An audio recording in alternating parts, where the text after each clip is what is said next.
ज्ञान का प्रचार प्रसार होने जा रहा है। सत्य सनातन धर्म का प्रचार होने जा रहा है और जो असल में सत्य सनातन है आज उसके विषय में प्रचार होने जा रहा है। क्योंकि ये इंसान जब से इस दुनिया में आया है तब से ही ये मुक्ति की खोज में लगा है। ये भगवान को पाने के लिए बड़े बड़े जप तप पूजा पाठ व्रत सब कुछ करने में लगा है। कुछ ऐसा नहीं है जो इसने छोड़ा हो, हर चीज कर डाली। लेकिन कहते हैं बिना गुरु के ज्ञान नहीं होता, बिना गुरु के सत्य समझ में नहीं आता। इसलिए बहुत जरूरी है कि हम उस सत्य को जानें, हम उस परम तत्व को जानें जिसके कारण हमारा जन्म मरण का ये रोग खत्म होगा, जिसके कारण हम इस भव बंधन से पार होंगे, जिसके कारण हमारा जन्म सफल होगा। तो आज उसी परम तत्व, उसी सत्य सनातन के बारे में विस्तार से समझाया जाएगा और जिसके भाग होंगे परमात्मा की ये बात उसको समझ में आएगी, उस परम तत्व की ये बात उसको समझ में आएगी और उसका जन्म जरूर सफल होगा। तो आज का सत्संग शुरू करने से पहले परम पिता परमात्मा के नाम पे जयकारा लगाएंगे। बोलिए परम पिता परमात्मा की, सतगुरु बंदी छोड़ कबीर साहिब की, सभी संतों की, सभी भक्तों की, इस गांव नगर बस्ती की, आज के आनंद की। बोलिए परम पिता परमात्मा की, सत्य सनातन धर्म की। सतनाम सतनाम। तो आज हम उस सत्य को जानेंगे, हम उस परम तत्व को जानेंगे जिसको जानने के लिए ही हमारा ये जन्म, इंसान जन्म हमें मिला है। बिना उस तत्व को जाने हम कभी भी इस जन्म को सफल नहीं कर सकते, क्योंकि जब तक हमें इन दोनों तत्वों का ज्ञान नहीं हो गया, असत्य और सत्य, तब तक हम अपना जन्म सफल नहीं कर सकते। गीता में भी बिल्कुल स्पष्ट बताया गया कि हे अर्जुन, इस दुनिया में दो प्रकार के तत्व हैं, एक असत्य और एक सत्य। असत्य वो होता है जो हमें खुली आंखों से दिखाई देता है, यानी ये 5 तत्व असत्य बताए गए। कारण क्या है? क्योंकि ये 5 तत्व सदा बदलते रहते हैं, ये सदा एक से नहीं रहते।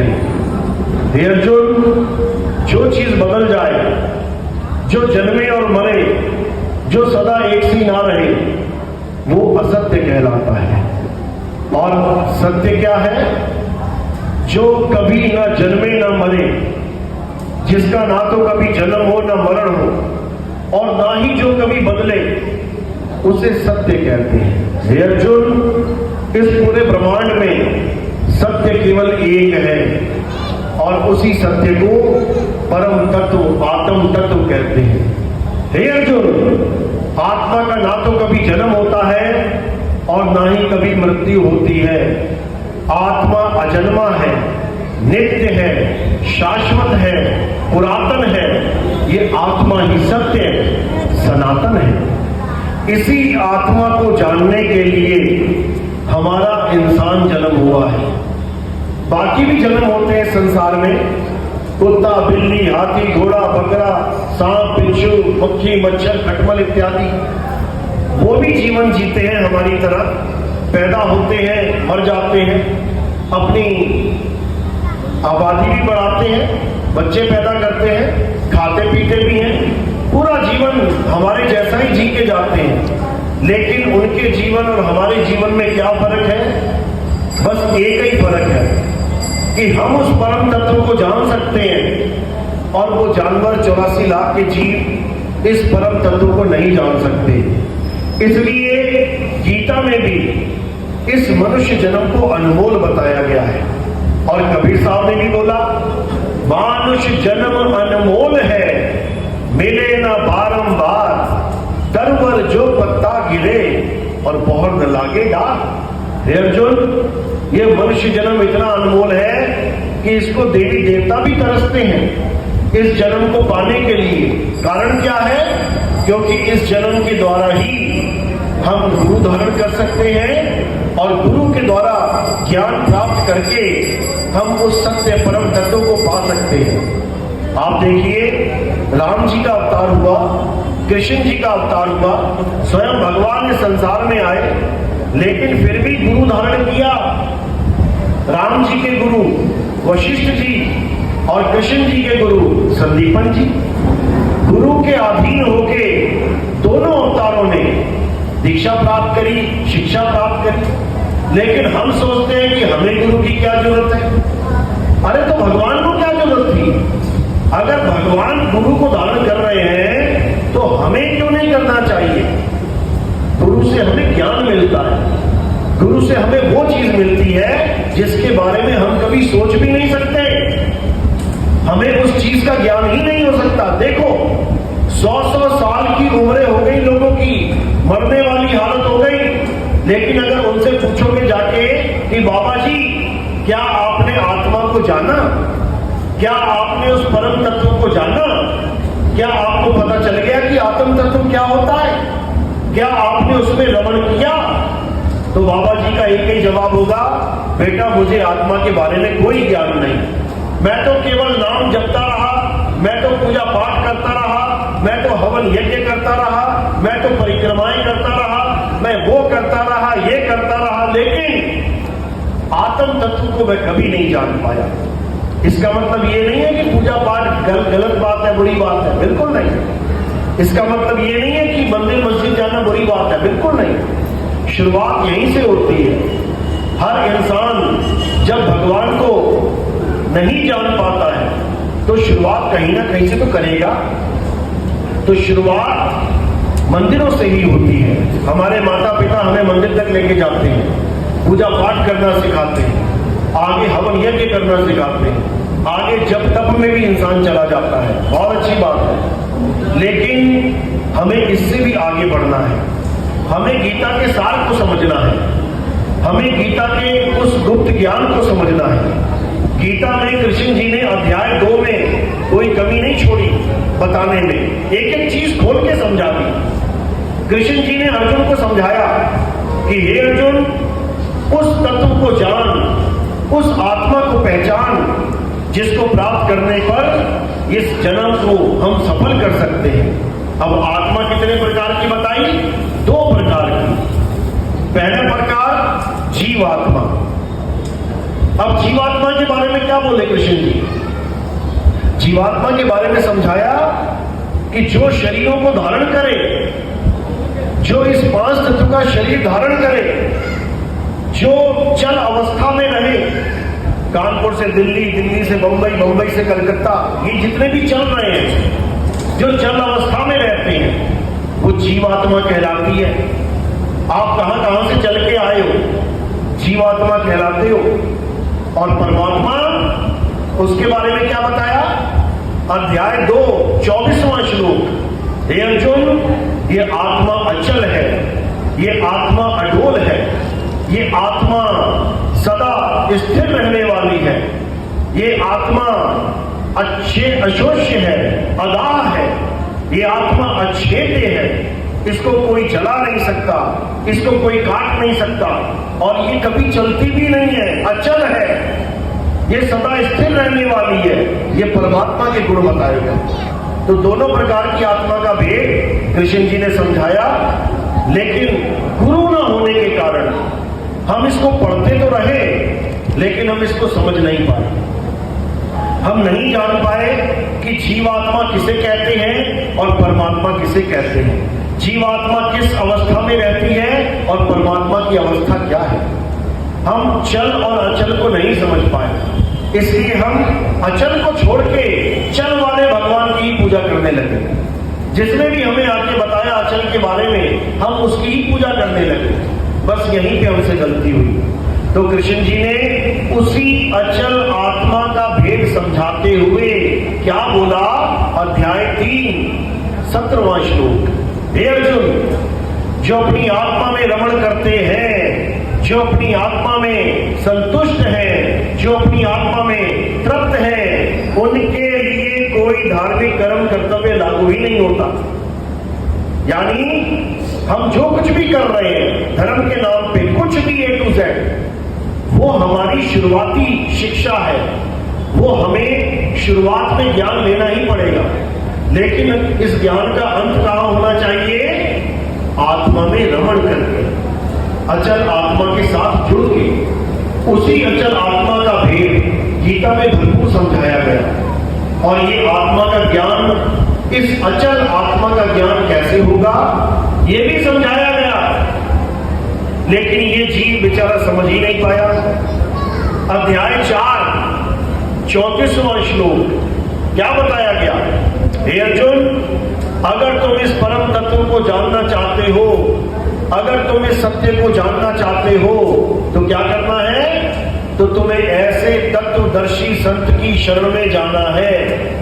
यहां पर जपी तपी सन्यासी नहीं बोला गया, यहां नाम जपने वाले गुरु की महिमा नहीं गाई गई, यहां पे तपस्या करने वालों का भेद नहीं बोला गया, यहां पर घर बार छोड़ के सन्यास लेने की बात नहीं की गई।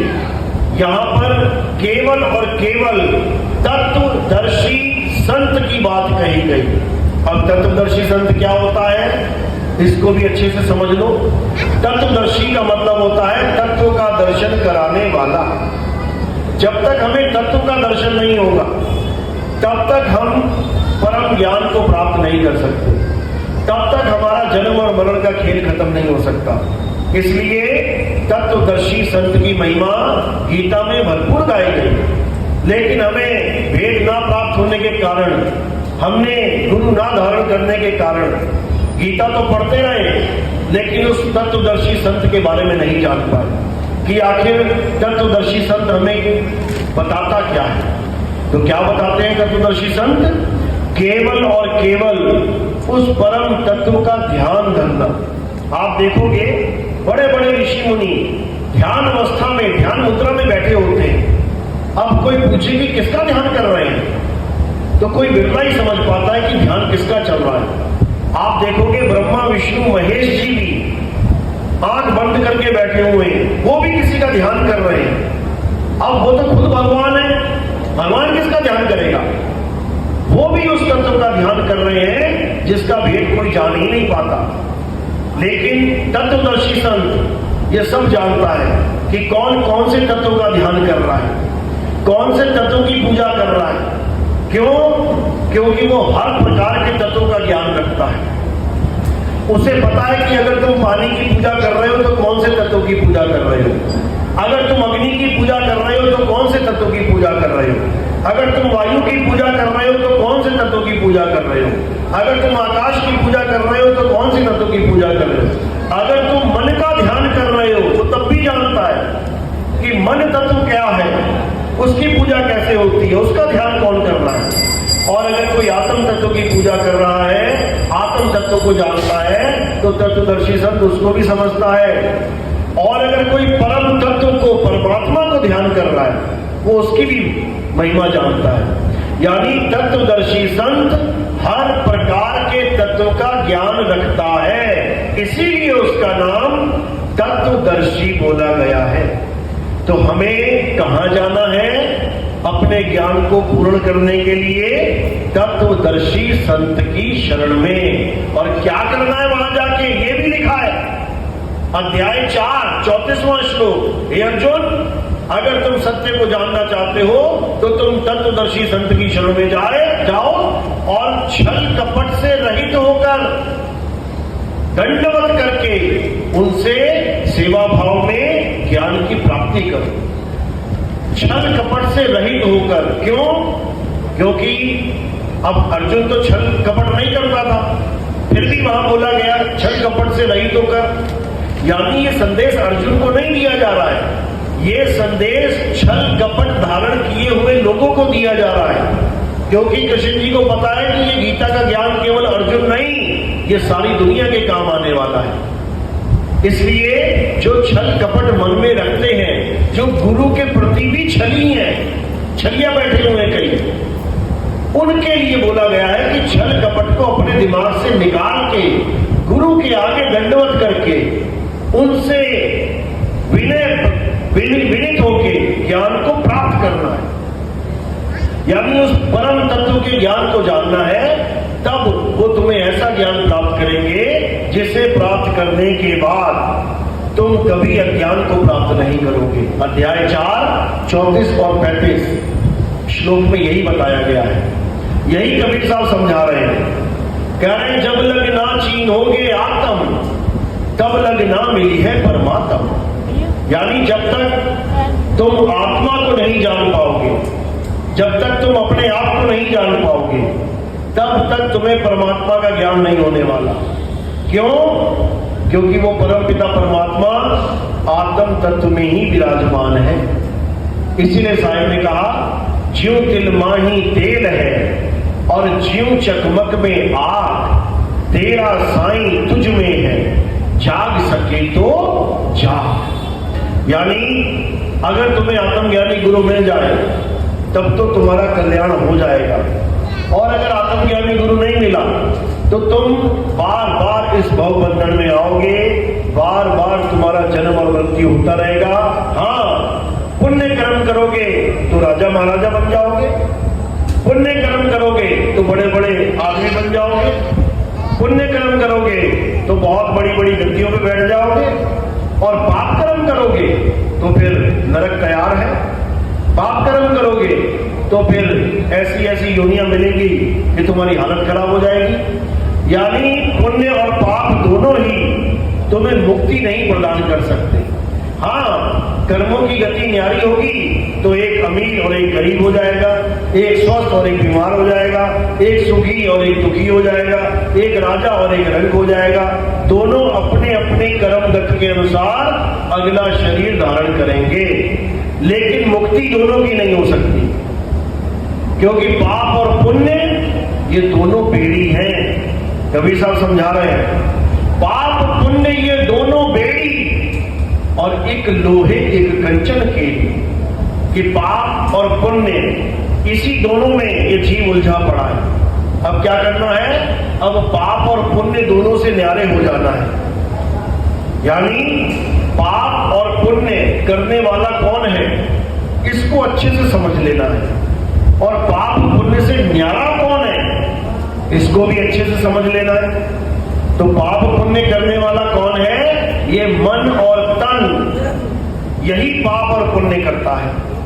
इस मन में कभी पाप पैदा हो जाता है तो ये पापी बन जाता है, इस मन में कभी पुण्य पैदा हो जाता है तो ये पुण्यकर्मी बन जाता है, लेकिन इसकी मुक्ति नहीं हो सकती, ये यही फंसा रहेंगे। तो पाप पुण्य से न्यारा कौन है? वो आत्मा पाप और पुण्य से न्यारा है।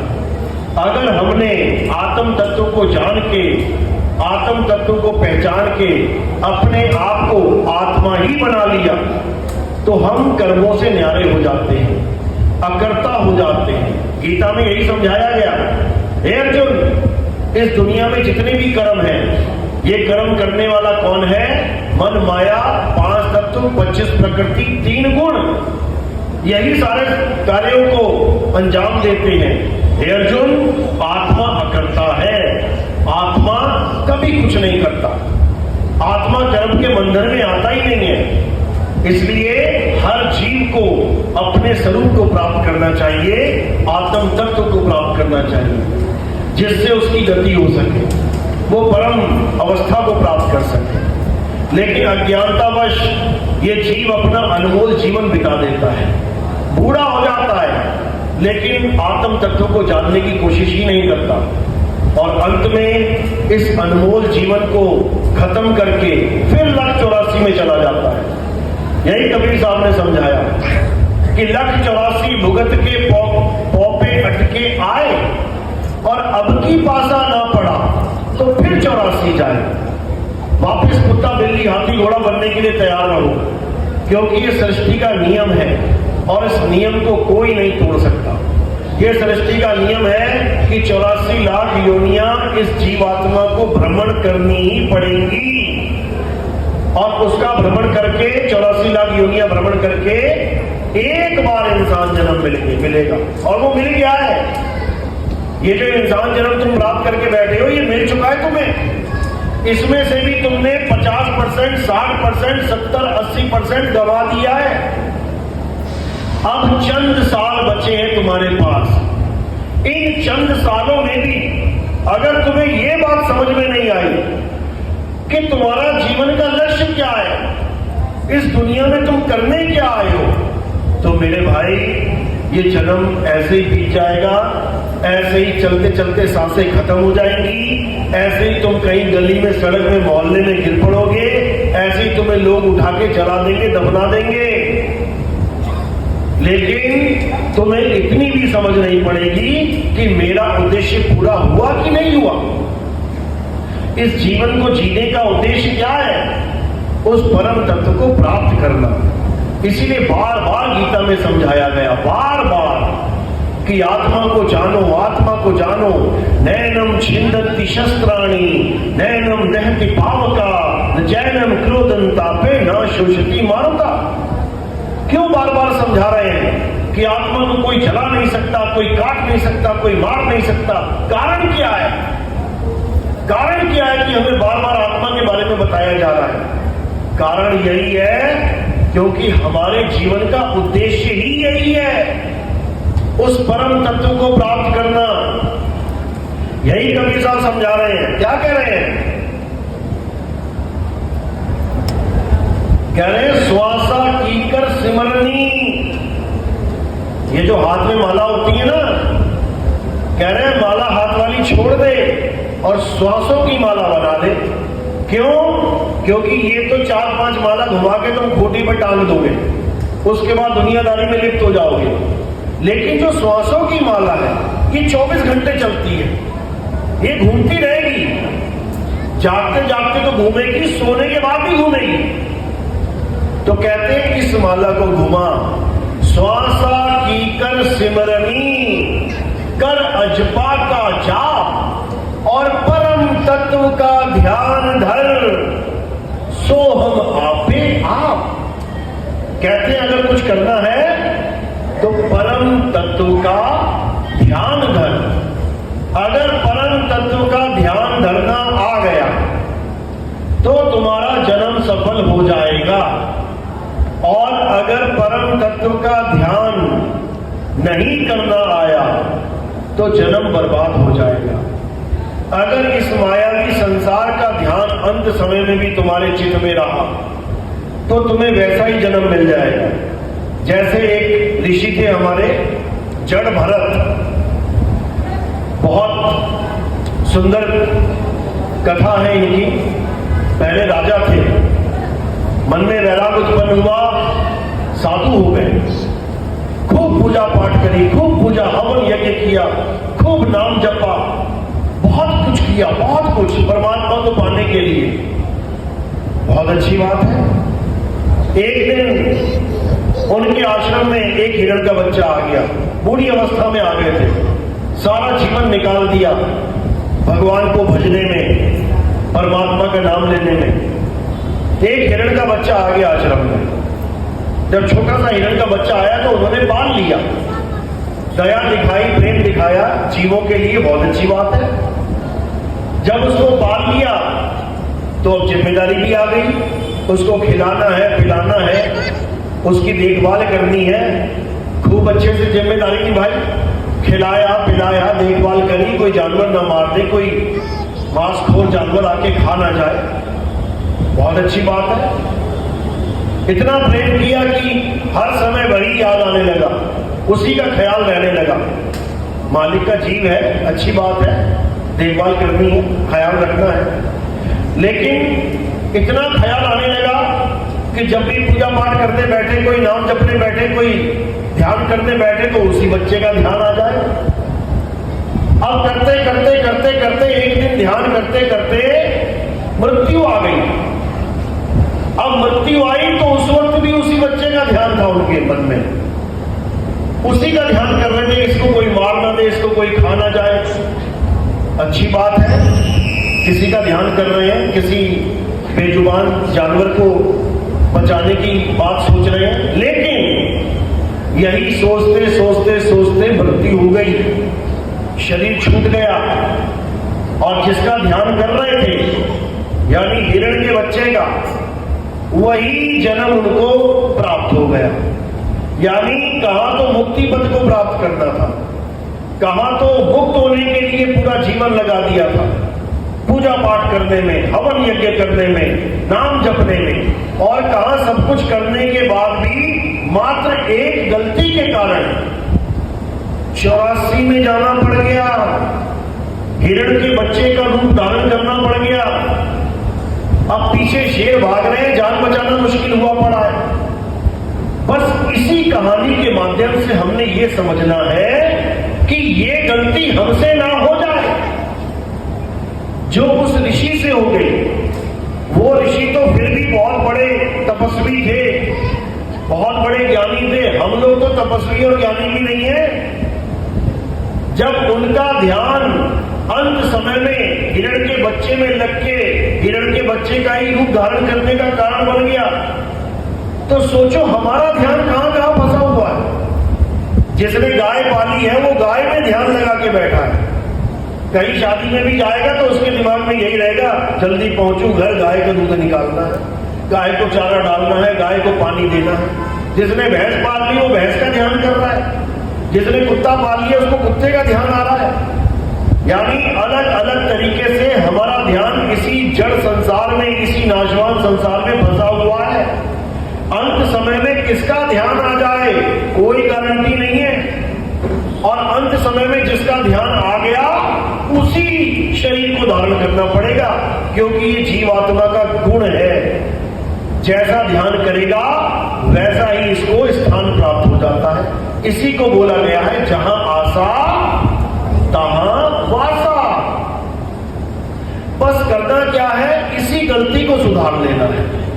यानी पूजा करो, पाठ करो, हवन करो, यज्ञ करो, बहुत अच्छी तरह करो, अच्छी बात है, सब कुछ करो, लेकिन इस चीज को दिमाग में रखो कि हमने अंत समय में ध्यान किसका करना है।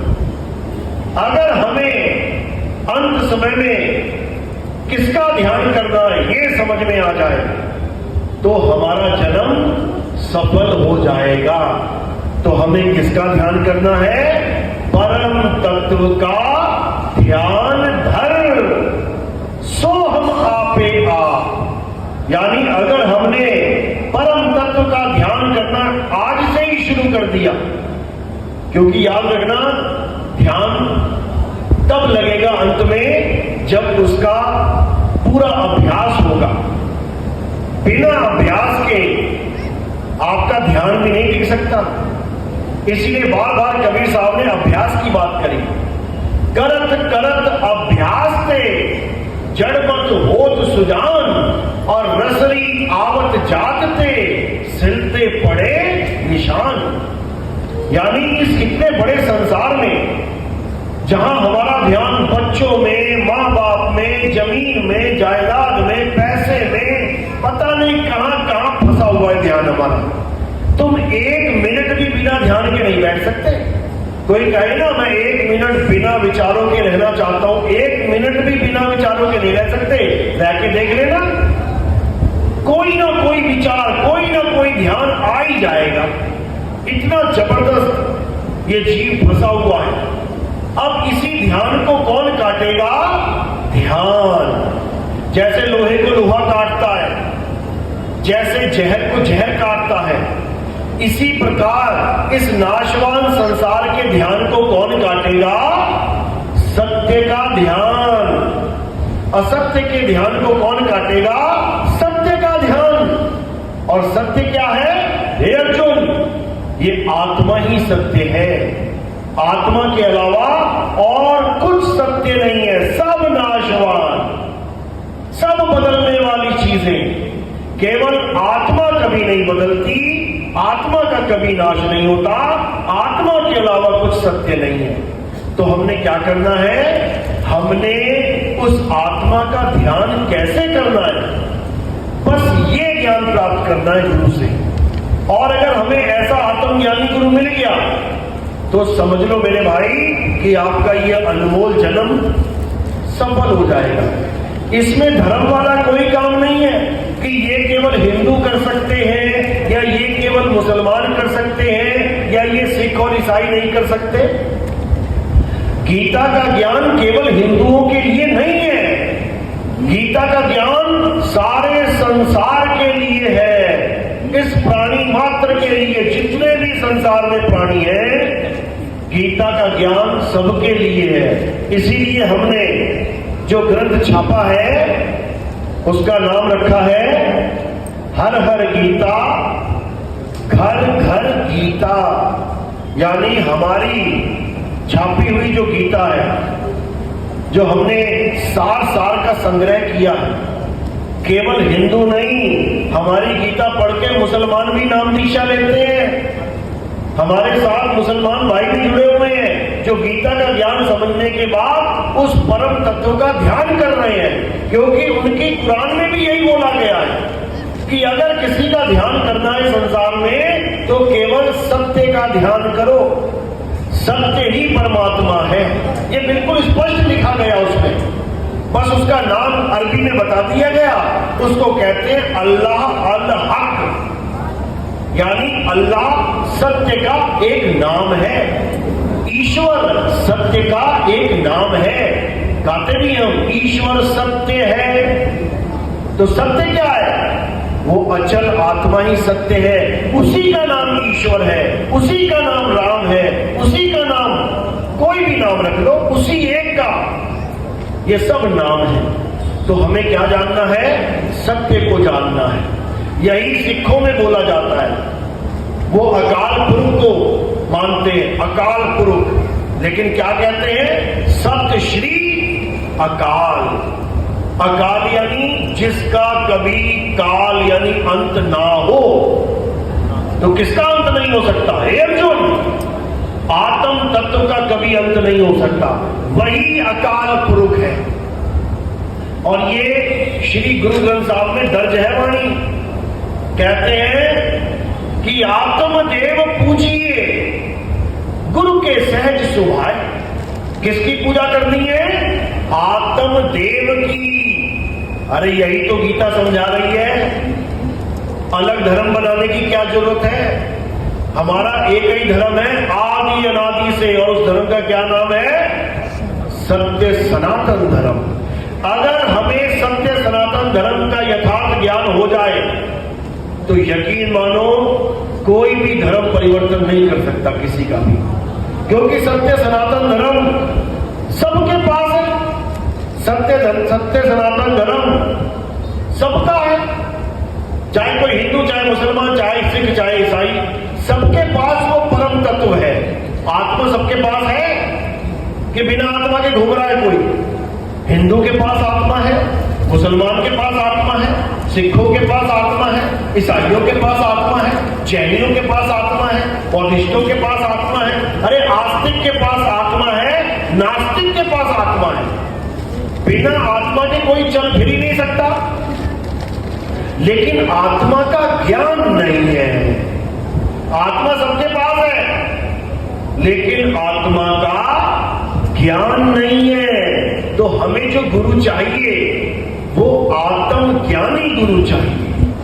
आत्मज्ञानी गुरु हिंदू को भी आत्मज्ञानी बना देगा, मुसलमान को भी आत्मज्ञानी बना देगा, सिखों को भी आत्मज्ञानी बना देगा, ईसाइयों को भी आत्मज्ञानी बना देगा, और सारे संसार में एक आत्मदेव का यानी सत्य सनातन का परचम लहरा देगा।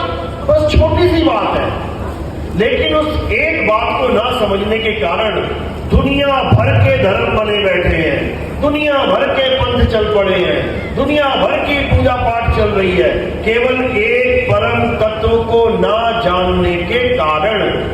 तो क्या करना है? उस एक परम तत्व को जानना है और पूरे विश्व को एक झंडे के नीचे लेके आ जाना है।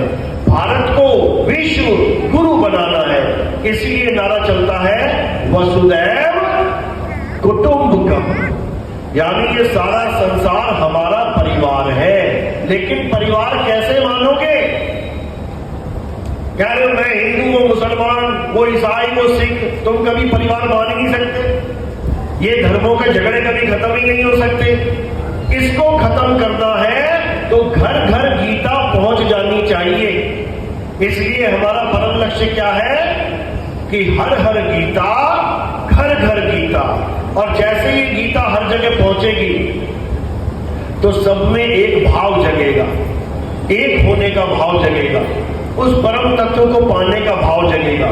और जैसे ही उस परम तत्व का भाव जगा, सारा अज्ञान छूमंतर हो जाएगा।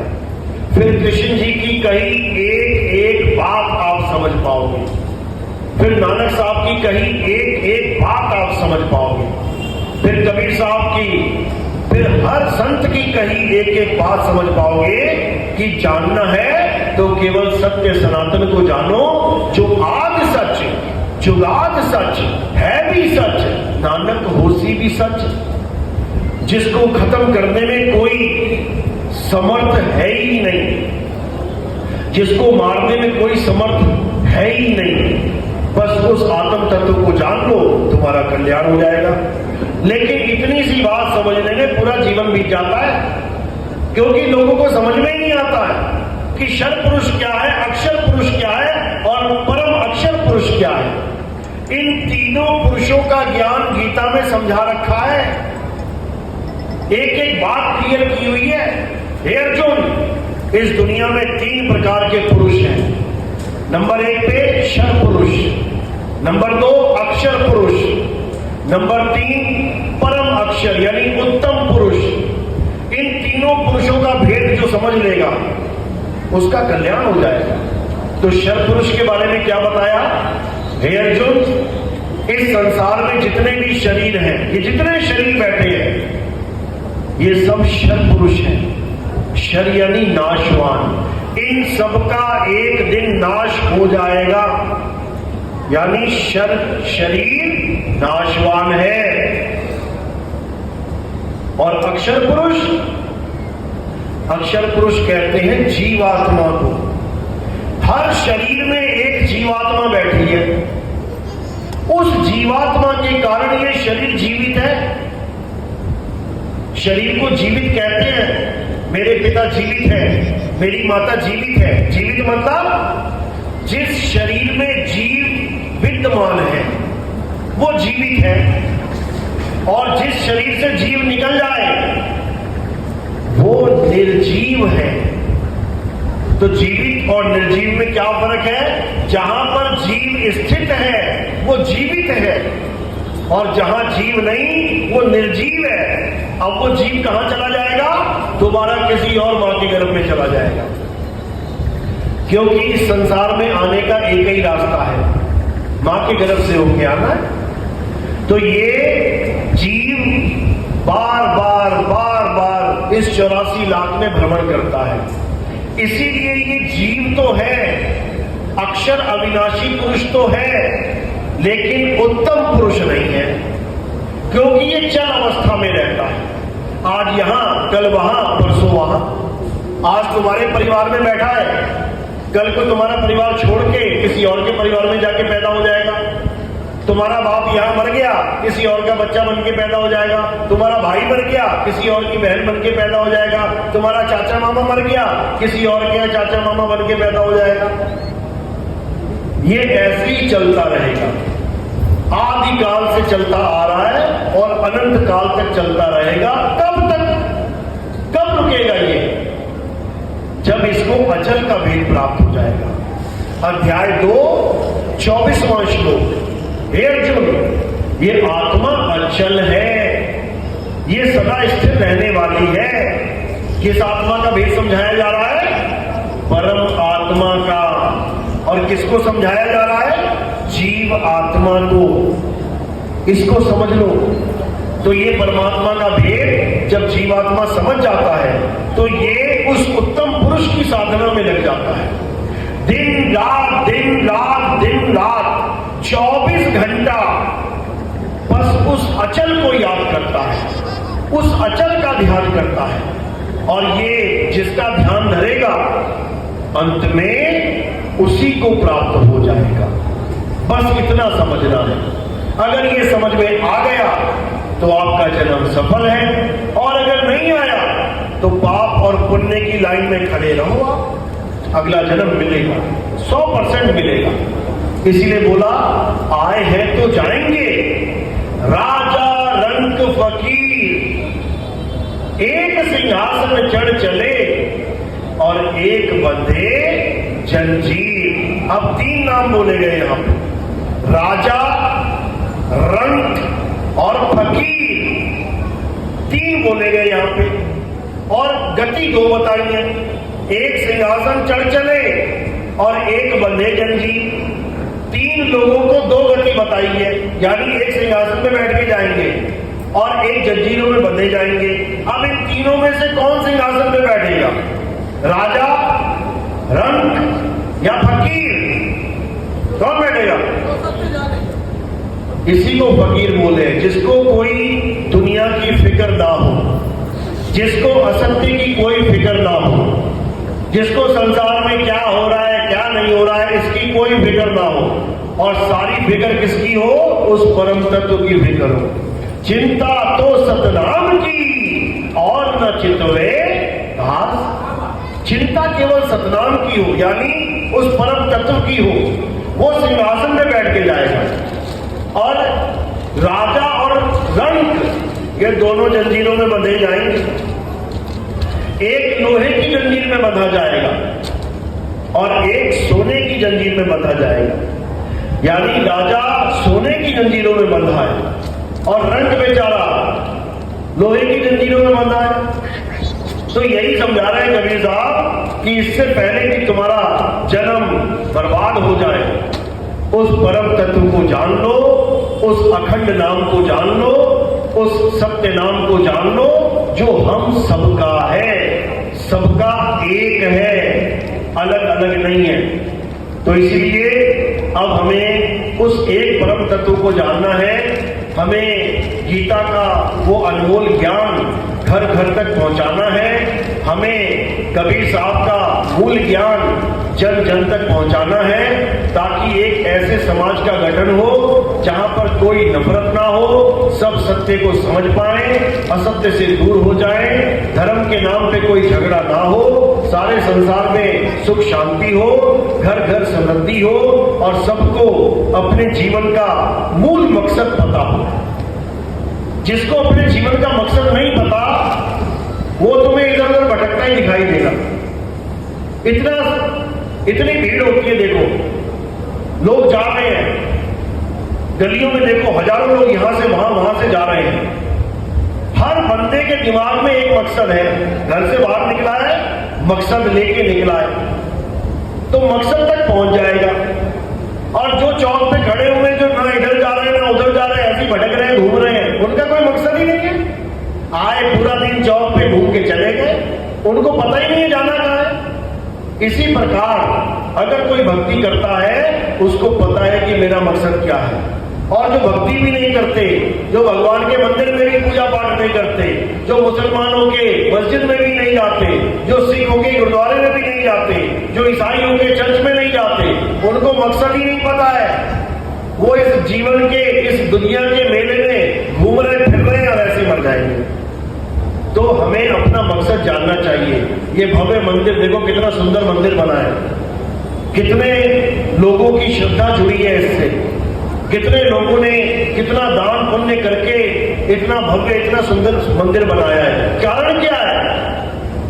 कारण ये है कि आता जाता बंदा मंदिर देख के अपने लक्ष्य को याद करे कि भगवान है और मेरे जीवन का लक्ष्य भगवान को प्राप्त करना है।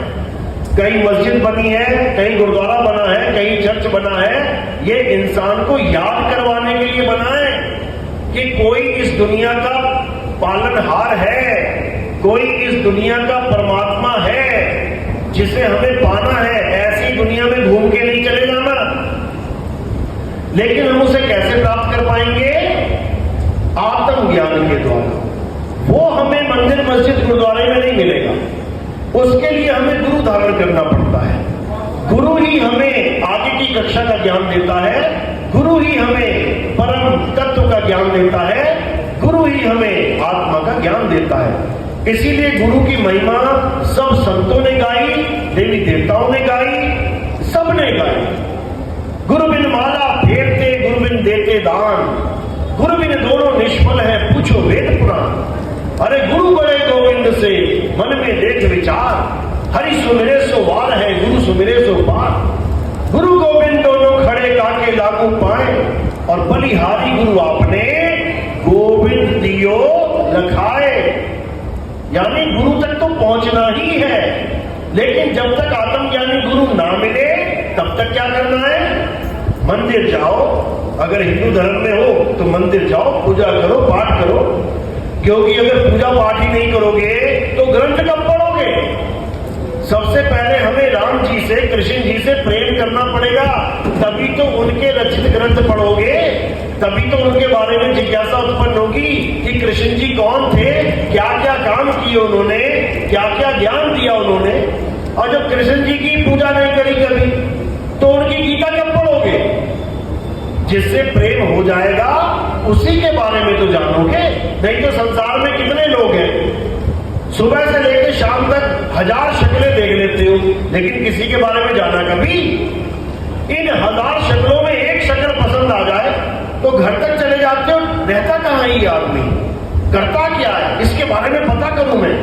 जो पसंद आ गया उसके बारे में जानकारी प्राप्त करना शुरू कर देते हो।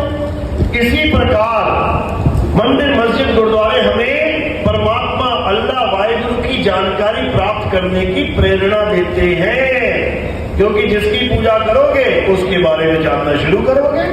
कृष्ण जी की पूजा करोगे, कृष्ण जी से प्रेम होगा। राम जी से पूजा करोगे, राम जी की, उनसे प्रेम होगा।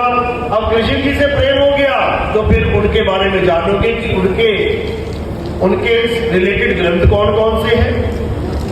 गीता है, गीता पढ़ना शुरू करोगे, गीता पढ़ोगे तब समझ में आएगा, अच्छा मैं तो केवल पूजा कर रहा हूं, लेकिन गीता तो आत्मा का ज्ञान समझने की बात कर रही है। तो एक कदम आगे बढ़ोगे, फिर समझोगे गीता तो तत्वदर्शी संत के पास जाने की बात कर रही है।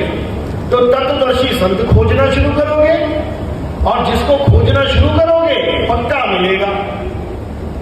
साहिब समझा रहे हैं, जिन खोजा तिन पाया, और कहने पानी बैठ, मैं बपुरा पूर्ण डरा, रहा किनारे बैठ। कहते अगर तुम किसी चीज को खोजना शुरू कर दो तुम्हें जरूर मिलेगी। ये तुम माइक पकड़ के बातें कर रहे हो, बोल रहे हो, तुम मोबाइल फोन लेके वीडियो रिकॉर्ड कर रहे हो, ये पता है क्या है? ये खोज है। वैज्ञानिक क्या करते हैं? खोजते हैं, आविष्कार करते हैं। आज से 50 साल पहले, आज से 40 साल पहले, आज से 20-30 साल पहले किसी ने सोचा था कि ऐसे करके एक डब्बा सा हाथ में आएगा और मैं बोलूंगा और 1000, 2000, 5000 किलोमीटर मेरी आवाज भी जाएगी और वीडियो भी जाएगी। आज से 30 साल पहले कोई जानता था ये होगा? लेकिन खोजने वाले लगे हुए थे। जब से आविष्कार शुरू हुए हैं, खोजना शुरू किया, ये आदमी खोजता खोजता खोजता क्या क्या बना के बैठ गया। और ये सारी चीजें कहां थी? मोबाइल कहां से आया है? इन्हीं 5 तत्वों में से। जमीन में खोजा तो अलग अलग तत्व मिले, सोना मिला, लोहा मिला, कॉपर मिला, जिंक मिला, ये मिला, वो मिला। उसको अलग करके उससे आगे चीजें बढ़ाई। ये सारा हाथ में प्लास्टिक कहां से आ रही है? अंदर तारे हैं, कहां से आ रही है? अंदर लोहा लगा है, चांदी लगी, कहां से आ रहा है? इन्हीं 5 तत्वों में से खोज खोज के हवाई जहाज बना दिए, परमाणु बम बना दिए। कहां से आ रहा है ये परमाणु बम? इन्हीं 5 तत्वों से खोज के बना दिया। तो इंसान शुरू से आज तक खोज ही रहा है, सब कुछ खोज डाला इसने। अभी और भी खोजें चल रही हैं। अगर नहीं खोज रहा है तो किसे नहीं खोज रहा है? आत्म तत्व को नहीं खोज रहा है। वरना घर घर में आत्मा होती, घर घर में आत्म तत्व होता। तो इसलिए खोजने की बात चल रही है। खोजो, गुरु ग्रंथ साहब ने लिखा है, बंदे खोज दिल हर रोज। यानी हे जीव, अगर तू परमात्मा को पाना चाहता है तो क्या कर? हृदय में खोज, हृदय का मतलब ये दिल की धड़कन नहीं, ये डॉक्टरों ने खोज लिया इसको, चीर फाड़ करके सारा देख लिया। जो लोग कहते हैं हृदय में भगवान होता है, वो डॉक्टरों ने सारे चारों चैम्बर खोल दिए हृदय के, उसमें खून और मांस के अलावा कुछ नहीं मिला। तो जो हृदय है वो संतों की भाषा में आत्मा को कहते हैं। हनुमान जी ने जब सीना चीर के दिखाया कि मेरे प्रभु राम मेरे हृदय में बसते हैं, तो इसका मतलब ये नहीं कि ये वाला दिल दिखाया, वो सांकेतिक ज्ञान है कि मेरे प्रभु राम मेरी आत्मा में बसते हैं, वो आत्म घट में विराजमान है। यही कबीर साहब ने समझाया, जीव तिल माही तेल है और जीव चकमक में आग, तेरा साईं तुझ में है, जाग सके तो जाग। तू अपनी आत्मा को ना जानने के कारण उस परमात्मा को दुनिया में खोज रहा है। बस गलती इतनी सी है, तो क्या करना है, दुनिया की खोज खत्म करके अपनी आत्मा में खोज। कस्तूरी कुंडल बसे और मृग ढूंढे बनमाही, ऐसे रमता राम है ये दुनिया जाने नहीं। उसका नाम राम इसलिए रखा गया है क्योंकि रमने वाली चीज को राम कहते हैं, जो रम जाए। तो रमा कौन है, ये आत्म तत्व में सब में रमा हुआ है। तुझ में राम, मुझ में राम, सब में राम समाया, और सबसे कर लो प्रेम जगत में कोई नहीं पराया। वो राम सब में रमे हुए हैं, बस उसको देखने वाली आंख चाहिए, क्योंकि वो दिखाई नहीं देता। जैसे मक्खन में घी दिखाई नहीं देता, तुम किसी दुकानदार को कहो भैया मक्खन लेना, तो वो मक्खन लेके आएगा, और तुम कहोगे घी लेना, तो वो घी लेके आएगा। दोनों को अलग अलग करके तो तुम जान लोगे, लेकिन तुम ये नहीं पहचान पाओगे कि मक्खन में घी कहां है। तुम पूरा मक्खन काट काट के पूरा गला देना, तुम घी नहीं ढूंढ सकते उसमें। घी ढूंढने की प्रक्रिया अलग है। जब वो प्रक्रिया मिल गई तो तुम मक्खन और घी को अलग कर दोगे। इसी प्रकार इस काया को तुम काट काट के छांट के भी अगर परम तत्व को ढूंढना चाहो, नहीं ढूंढ सकते, क्योंकि वो इन आंखों से दिखता ही नहीं है। उसको पाने की विधि अलग है, उसको केवल ध्यान के द्वारा पाया जा सकता है। इसीलिए कबीर साहब ने ध्यान की बात करी है। रस गगन गुफा में अजर झरे, बता रहे हैं कि जब भेद प्राप्त होगा उस अमर रस को प्राप्त करोगे। बिन बाजा झनकार उठे, जब ध्यान धरे तब समझ पड़े, रस गगन गुफा में अजर झरे। यानी वो परमात्मा बिन बाजा झनकार, बिल्कुल साफ इशारा कर दिया। जैसे एक बाजा बजता है तो उसमें से आवाज निकलती है, लेकिन वो आवाज बाजे की वजह से निकल रही है।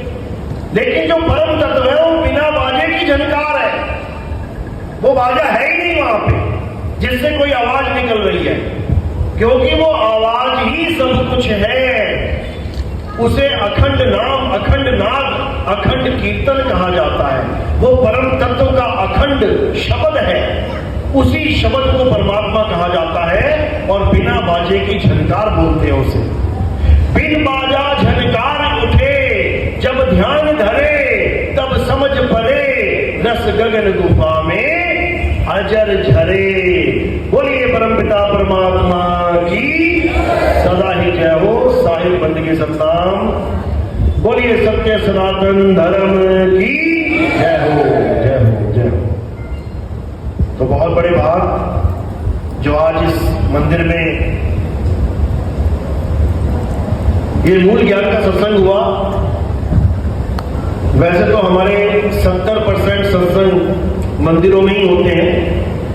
नेपाल में भी एक बहुत प्राचीन मंदिर था वराह अवतार का, जहां पे जो दूसरा अवतार है, तीसरा अवतार वराह अवतार, पहला अवतार मत्स्य अवतार, दूसरा कुर्म यानी जहां पे बड़ा अवतार की लीला हुई थी वहां पर भी हमारा जो सत्संग हुआ था बहुत ही भव्य सत्संग हुआ था। और आज भी बहुत प्यारा मंदिर बना रखा है। ये सब मालिक के जीवों की एक आस्था है, मालिक के जीवों का प्रेम है। और हम यही चाहेंगे कि मालिक के जीवों का ये प्रेम प्रभु से ऐसे ही बना रहे, ऐसे ही हर मंदिर में परम तत्व का ज्ञान, उस आत्मा का ज्ञान, उस एक परम पिता परमात्मा का परचम लहराता रहे। इन्हीं शब्दों के साथ मैं वाणी पे विराम देता हूं। बोलिए परम पिता परमात्मा की, सत्य सनातन धर्म की, सतनाम साहिब।